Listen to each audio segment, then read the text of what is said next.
the connector method and context training, something we're going to talk about today. Teaching founders how to get AI to actually understand their business and then build the AI employees that run the work for them. Wow, I need to hear this. So Makeda's been building with AI every single day for over 2 years. She runs a podcast with her AI clone in 5 languages across 40 plus countries and does it all on less than 5 hours a week. Wow. She also maintains a demanding role in enterprise sales, having sold nearly 10 million in software over 4 years. Her whole thesis is more money, more time, and more options. Please welcome Makeda Boehm to the show. Thank you so much for having me. I'm really excited to be here.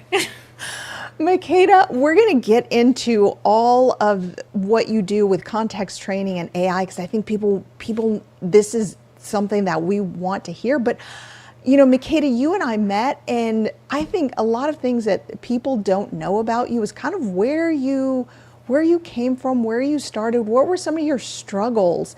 And I know you shared with me a story of how you landed one of the jobs that I'm assuming it's a job that you have now, but you went through some struggles. Take us back, give us an insight into where Makeda came from.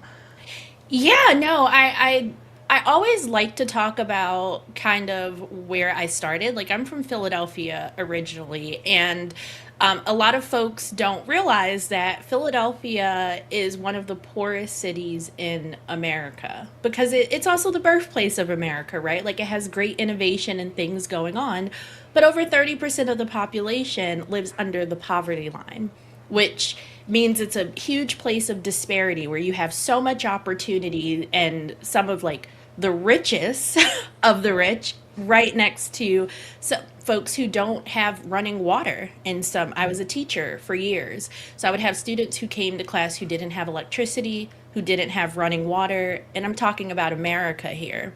So being able to see that disparity very up close was really impactful for me.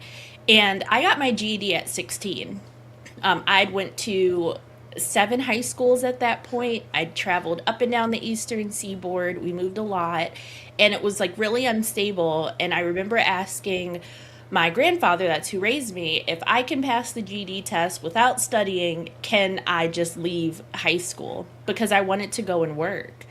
And I passed with flying colors the first time. I left high school with like a 4.06. So I'm not going to be like, oh, it was this big struggle. School has always been easy for me because the way that they measure intelligence is the way that my intelligence comes out. So that was an unfair advantage, right? But like Einstein or whoever said it, if you judge a fish by its ability to climb a tree, it'll seem like it's not efficient. Everyone has intelligence. And I learned that a lot while being a teacher, and especially a special education teacher.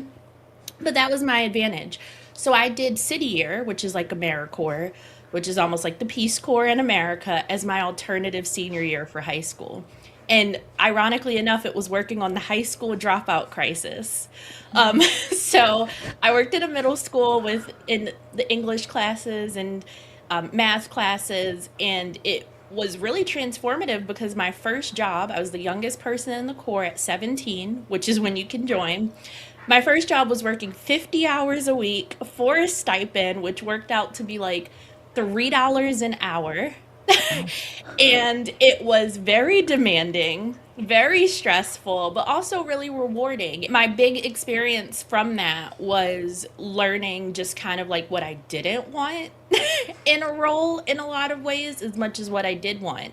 And then when I went to college on time at 18, while I was in City Year, I was taking my SATs, I was applying still. It almost made college easy in comparison because that was like one of the hardest 9-month periods of my life. I remember that summer came and I just like slept like I never slept before. But that is really that baseline of where what we're talking about with like, then I applied for jobs and I got into the workspace. that wasn't that hard to me because I know hard. Like I went through hard. I went through to middle school in Ghana for a little bit. Like when you have, I feel like a global perspective Mm, and you see how much harder it is for a lot of folks in different places, whether you're still in America in some of the worst neighborhoods, right? Or you're out to seas, you understand like I rather compare myself to how good this can get. mm, So I'm working towards a goal of knowing that better exists because representation matters. And for better or for worse, we have social media now where you can see what where people are going, where they're traveling, what their houses look like, if it's real, or whatever is going on. So it was like, hold on. I know how to solve problems. I know how to do things. So there's clearly a path here. I just need to figure that out. So 2020 came and I moved to the middle of nowhere and I was in scientific cells and I was grateful for it because I had gotten that role while I was pregnant with my daughter. But I mean, I was making like $15 an hour. And of course, there was commission too. That's why I love sales. But still, at the end of the year, I probably banked 50,000, which was great. When I was a teacher, I maybe made 30 or 40,000 in a good year. But that just wasn't enough. And it became very clear this wasn't enough. And for again, for better or for worse, COVID came and it changed the online job landscape. Because before the job I had was great to be able to work from home and earn, $50,000 a year. That wasn't very common, unless you were a freelancer or you had a whole portfolio with a whole lot of client work and you built your own business. So when this came and jobs were open, I was applying. I was like, oh, everyone has a remote role. And I applied to a lot of jobs. I remember like I'd hit 700 rejections at one point. And of course, I had some interviews. I like to be clear about like I had some interviews, but they were other $50,000 roles or maybe 60 and hybrid. And it was like, well, that's a lateral move. That's going to put me in the same situation as now, except maybe better benefits. But I'm going to be on call all the time and without the commission upside. So when I finally got the role, after 1,000 job that's applications wild. for an account executive role, I went into it with the perspective of I knew how fortunate I was. I knew how hard I worked to get here. So I knew that I would go above and beyond to excel in that role. And 5 months later, I'd exceeded quota. I'd sold 1.5 million in software. And 3 years later, I was the number one salesperson in the company, having sold over $7 million in software. And it, to that point, I stepped into this new identity where I'm like, I'm seeing other folks who are doing this and know how to make it work. And at that point, I'd made seven figures in That's income. wild. And that really changed what I thought was possible and what I thought was important to let other folks know is possible. Yeah, Makeda, I mean, to go, people hear wow, the seven figures, and that's astounding. But the figure that sticks with me is the, 700 rejections that you got. What was going through your mind? I mean, Makeda, I get one rejection and I'm like, oh, well, that's the end of the world. Like, this is just not meant for me. I'm like, I'm going to give up. Right. And I exaggerate, but what caused you to take those rejection letters and just continue to keep going?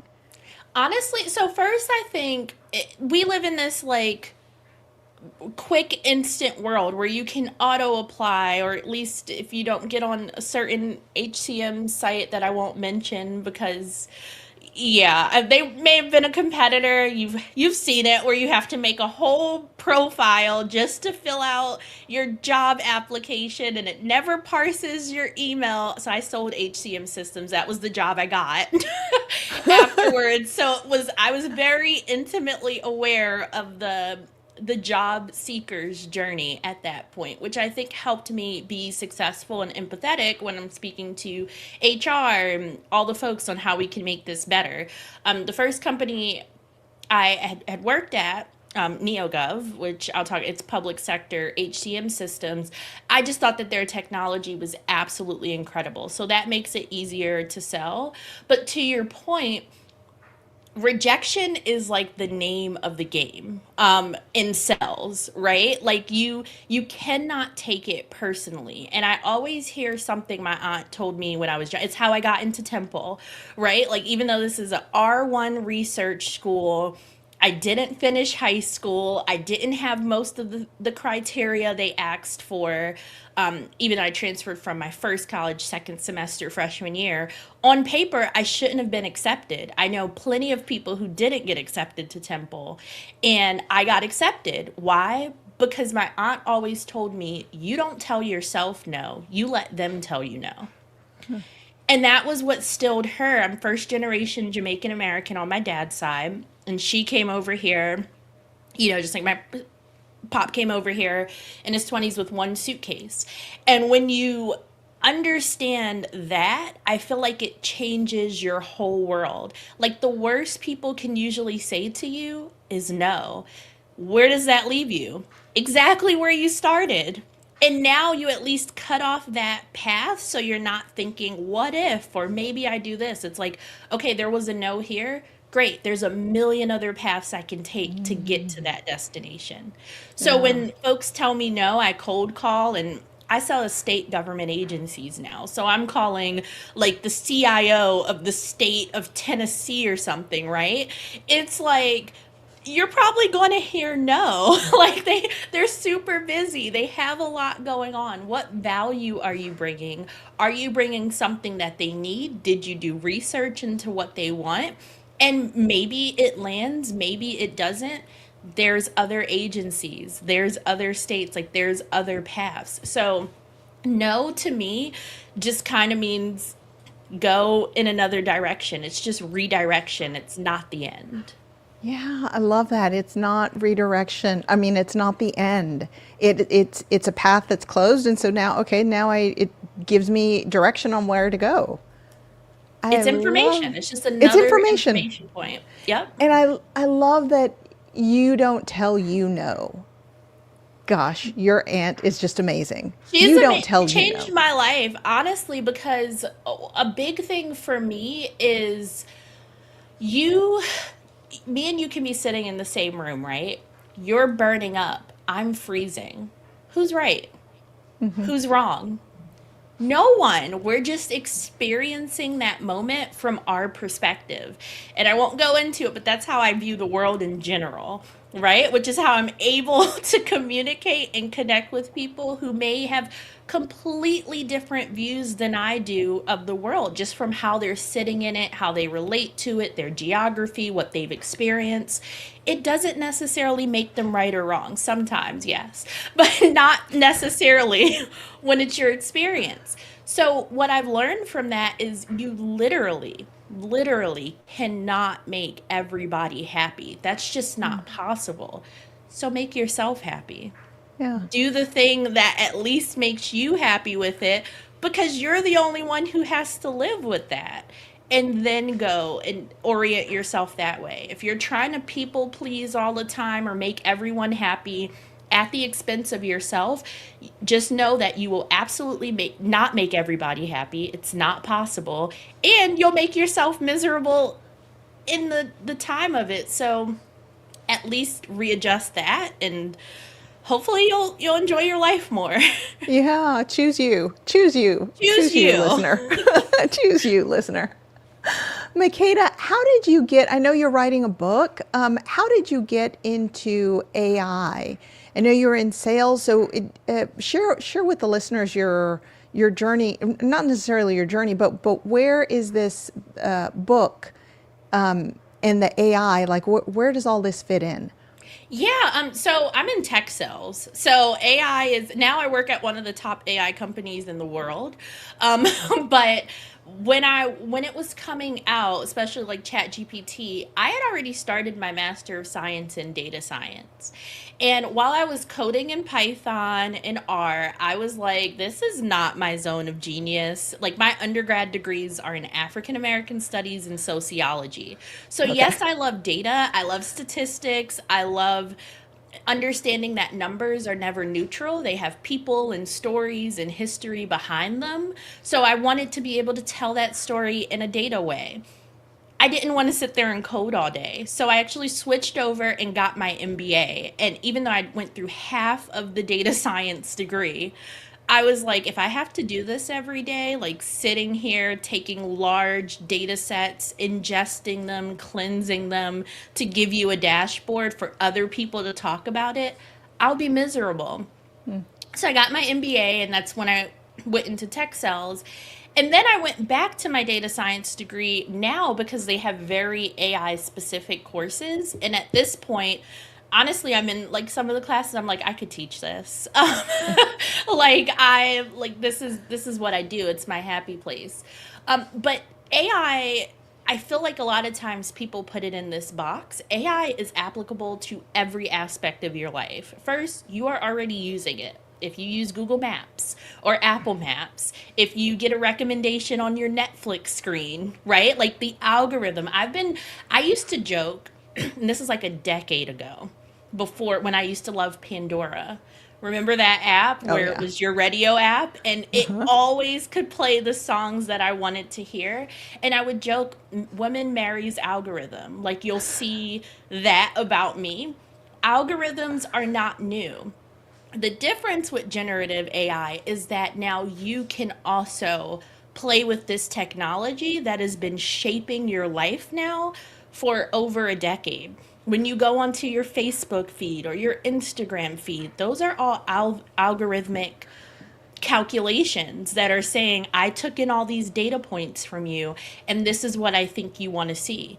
And you weren't able to play with that same technology before.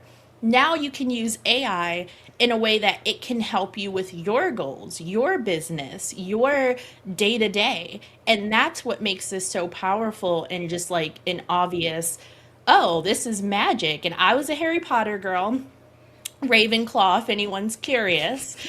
So when I got magic, I wasn't like, oh, I'm not going to touch this.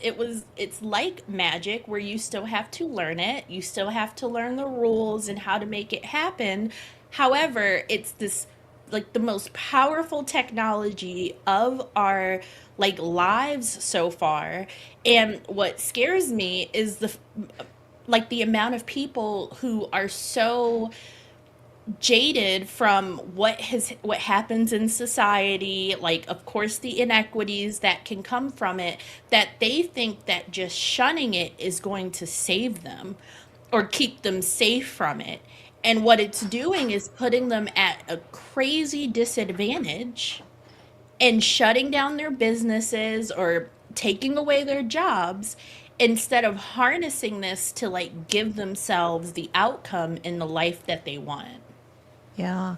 And, Makeda, I think a lot of people, because I see the same jadedness too. I taught an AI course to a coaching group, a school, and the reality was many of them were not embracing or not using AI because they were afraid of it. They didn't know how. They, there's they weren't getting the results sometimes when they plugged in whatever it was that they were using. So, what do you see are the biggest mistakes that people are making when they're approaching AI? Yeah, 1,000,000% the context. So that's why my book is context training. That is the term I coined for lack of a better word. That's why I'm writing the book on it, or at least putting that concept really out there, because that is the key piece, right? Like data is queen, context is queen. AI doesn't work without it. You cannot tell a brilliant stranger all these things about like what you want to achieve and not tell it anything about the arsenal that you're giving it. And that's where I tell people all the time when I come back to the connector method, which is my framework of action and evidence, which is that data, which then leads to confidence and results. You need to have that evidence library. It is when you sit down and say, this is what I achieved this week, and not just what you achieved at work. If you're a mom and you have kids and you're organizing schedules and bedtime and dinner time, or you are a project manager, or you coach a softball team, right? Like those are skills that you're gaining from these activities. You lead something at your church. Those are all things that should go in your evidence library. And a lot of times people never sit still, especially women, to take stock of all of the things that they've accomplished so that when they do go into this next area of life or business or whatever, it's not a situation of, well, who am I to think that I can do this? It's like, hey, look at all of the stuff I've done my whole life since debate club in seventh grade, right? Like, that is part of your evidence library, too.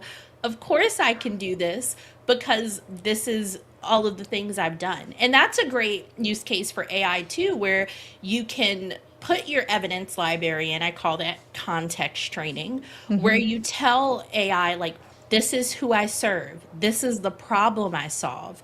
This is who I solve it for. What offer can I make from that? What business can I make from that? Or even better, if you already have a business and you have paying clients and you know what your value prop is, that makes it so easy for it to then create web pages for you, landing pages, copy, proposals, client frameworks, anything you can think of, because it knows what you're trying to accomplish. It knows who you are. So it's not giving you advice as if you're, a 30-year-old software engineer that lives in San Francisco. Mm-hmm. Instead, it's giving you advice for who you are, where you live, in your circumstances, and in your geography. And that's the shift that makes AI work 1,000 times better for you immediately. And I've Yeah. seen it so many times. Yeah, totally agree. I've created some AI employees or assistants for myself who, but they have to know, they're each of them have their own job.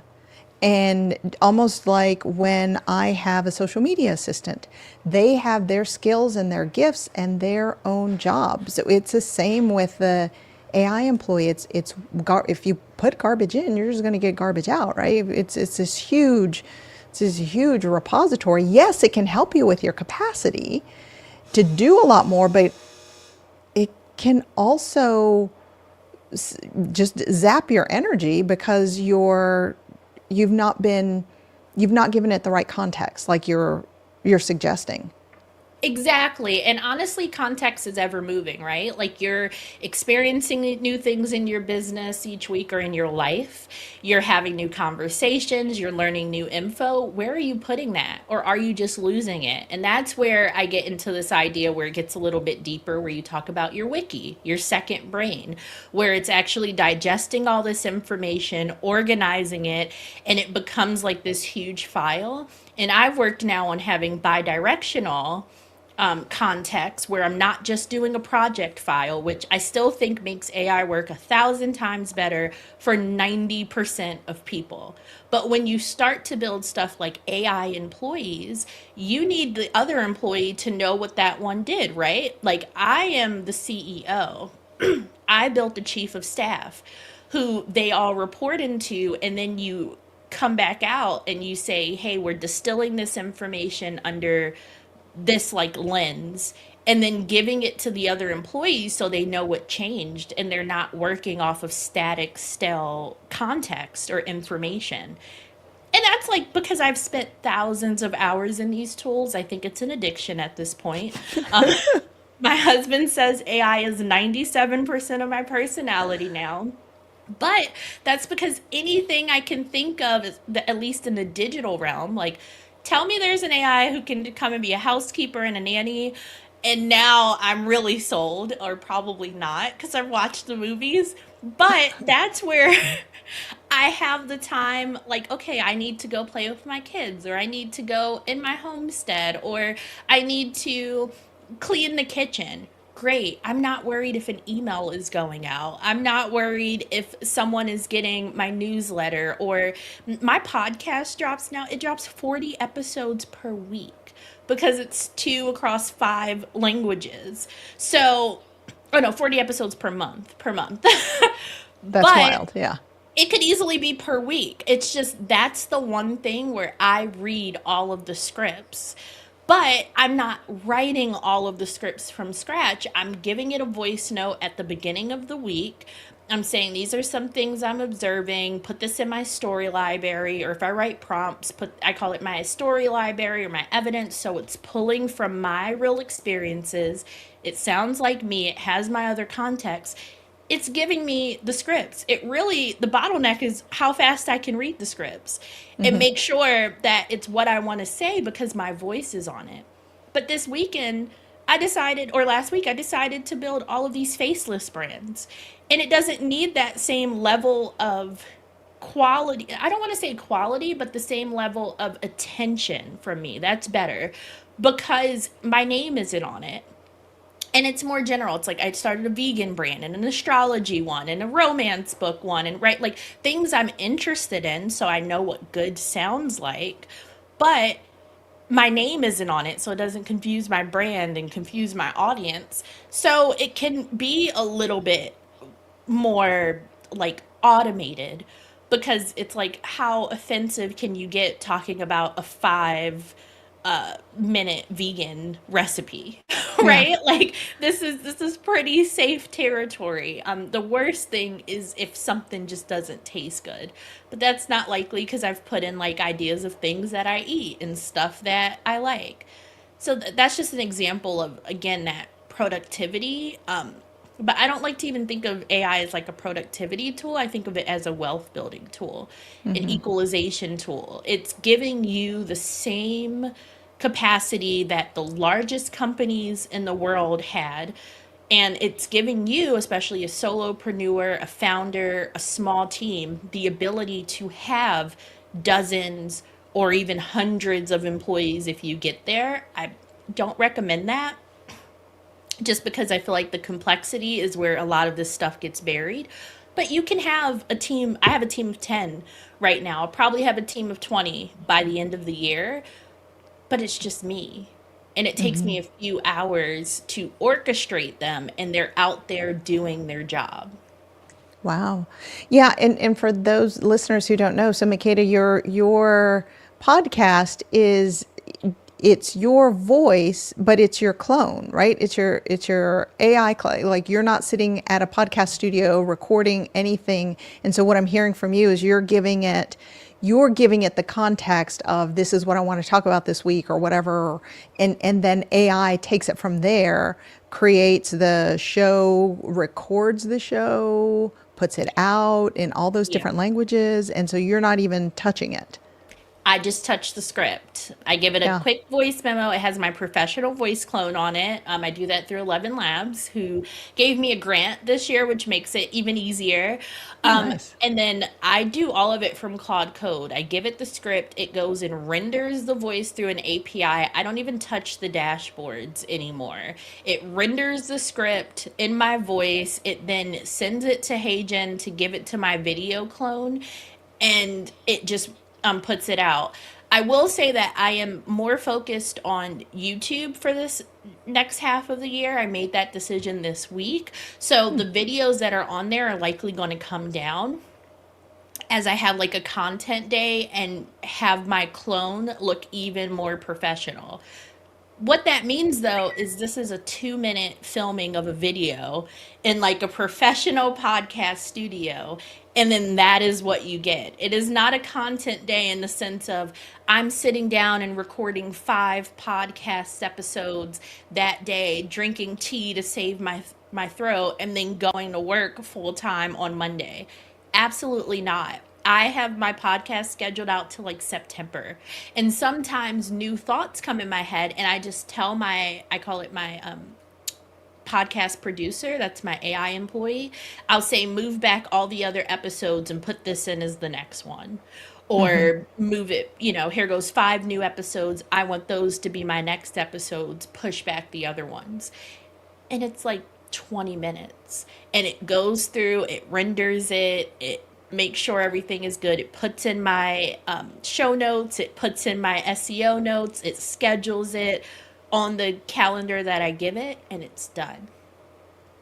So, Makeda, do you have like a admin, like a real admin, or are all your employees like AI employees? All of my employees are AI employees. I am thinking of hiring my sister to do the review work of my speaker booking agent and funds and grants manager employee, just because those do need like a level of review because it's going out to real people and it's equal to real money. These are, $1,000 contracts or sometimes 5-figure contracts, right? Like if you're going to go do a workshop or speak with somebody, or you're applying to a $50,000 grant or a $100,000 grant.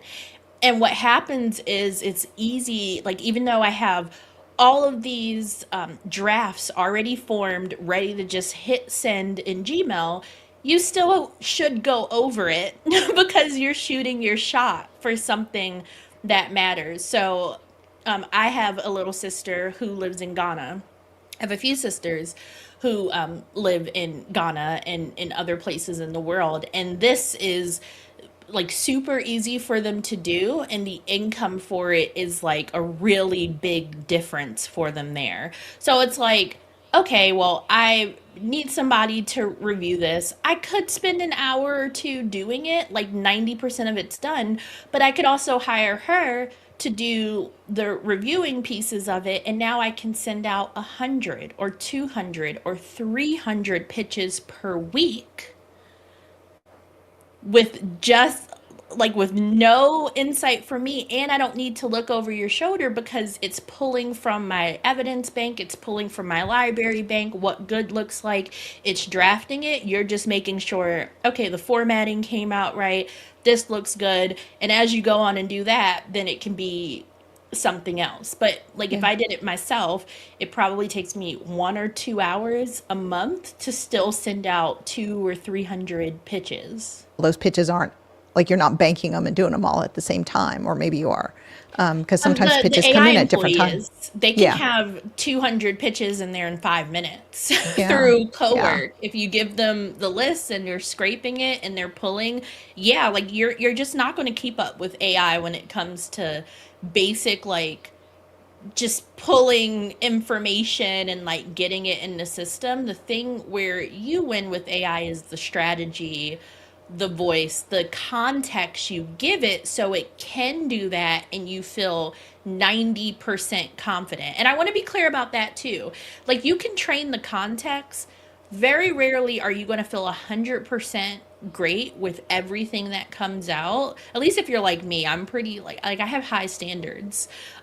Certain things I'll have AI start and I still spend a lot of time doing it, like my LinkedIn posts, because Yeah. that's my professional network. It's my business network. It's my coworkers. It's my clients. It's my like entire system. So I'm not trusting AI to just press post on a LinkedIn post when I know how much scrutiny it'll have. But Yeah. that was my choice of this is the one platform where I'm going to show up as me because it makes the most sense for what it is that I do. Like, right? Like the last 2 jobs I got, to your point, that first job where I applied 1,000 times once you get in, the last 2 jobs I got were from recruiters in my inbox. That is the power of LinkedIn. So it's not somewhere where I'm phoning it in. But Instagram, I've never spent more than an hour on TikTok. I think I have like 80 followers now. I don't follow anybody. My AI clone just shows up there and started posting like last month. And it was like, okay, because this is just the clone that's going out across Shorts, Instagram, TikTok. I Yeah. don't hang out there. And that's where now I'm like, okay, YouTube is very much an authority center. Let me focus on having way higher quality shorts and long form, and then all of that gets cut for everywhere else. So Yeah. but at first it was like, can this system even work? And I've shown and I've proven it can. I scheduled like 300, I'm scheduled to like November with shorts if I touch nothing else. And Wow. then sometimes I have to go on and be like, what did they say? Like, because that's my face and that's my voice. And I'm like, let me make sure you didn't go off schedule here. And I've Yeah. seen some YouTube videos where I'm like, hold on, where did this come from? Which agent is running this? Let me go and shut that down because that is not what I said. Yeah.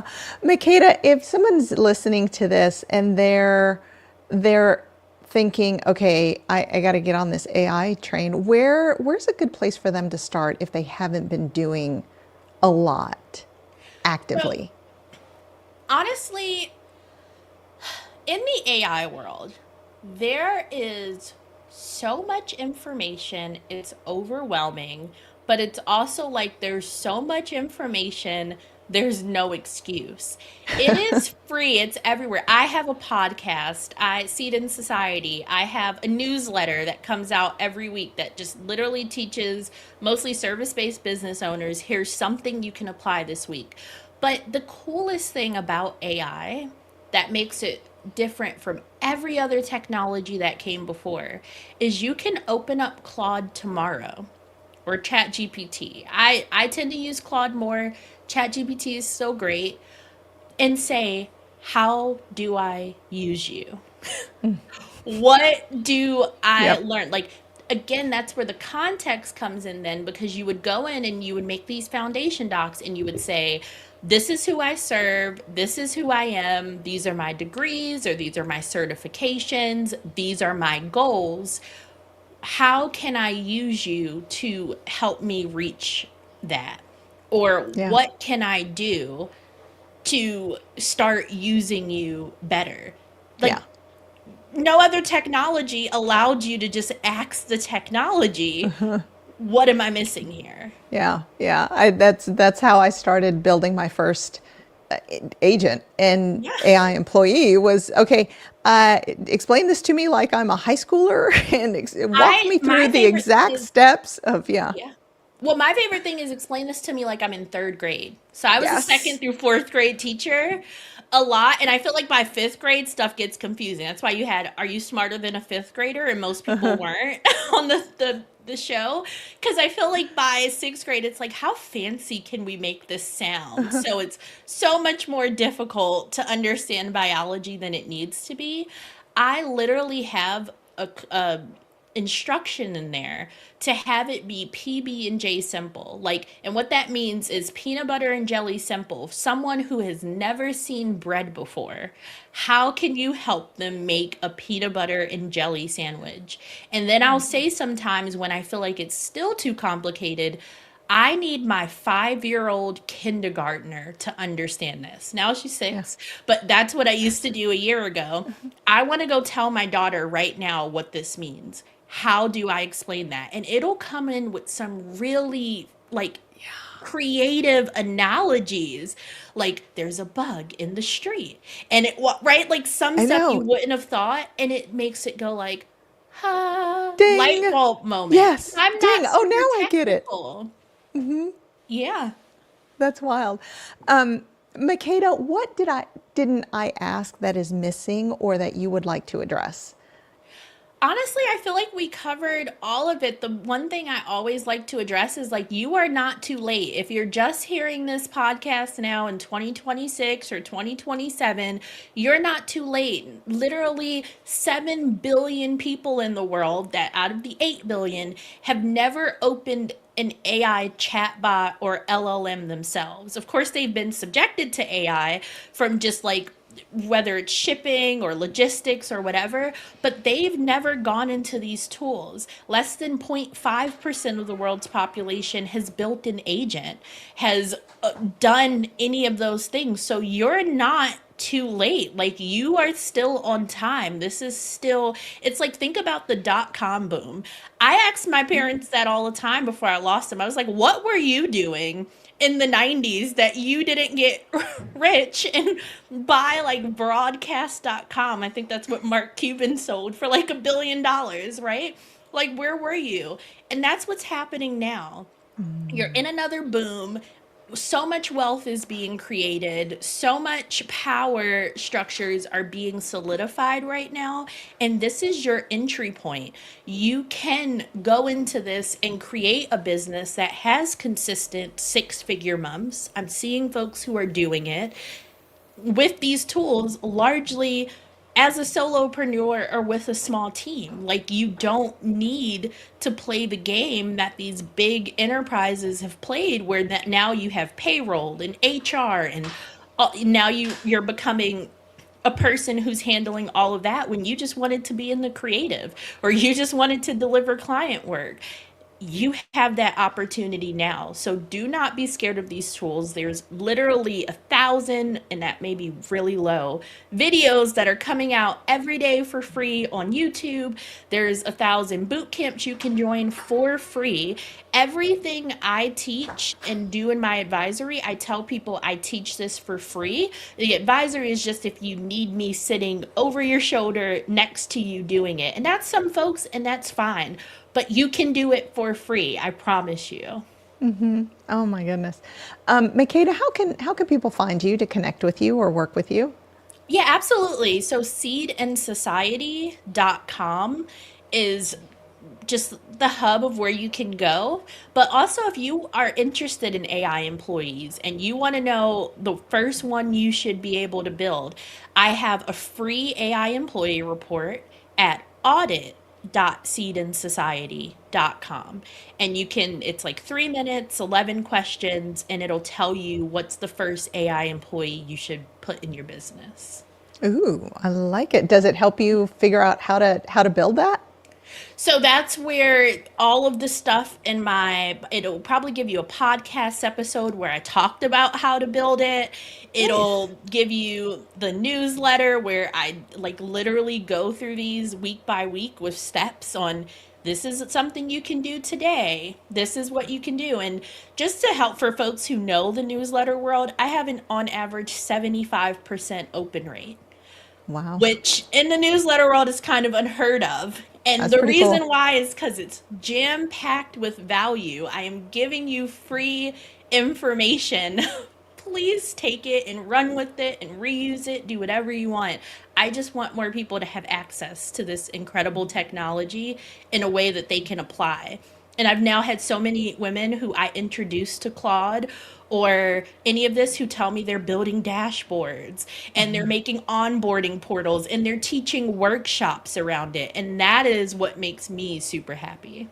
Oh, fantastic. Makeda, I want to thank you for joining us on Capacity Conversations. And if you're listening, I hope if you haven't messed with or worked with AI that you are now inspired to go fiddle around and go ask AI what is the first thing you should do, and go check out Makeda's website. You know, I love you have on your website, Makeda, something that I really truly appreciate. You have all of the AI tools that you use and the tools that you recommend, and it's outstanding. So go check that out. And you've got a lot of really good articles on how to build AI, how to use some of these tools. So And it was all built it's with AI. yeah, The yeah. website, the tool, everything. Yeah, amazing, Yeah. amazing. Makeda, for joining us, and I hope if you've enjoyed this episode, please give us a like and a follow. Thank you, Makeda. Thank you.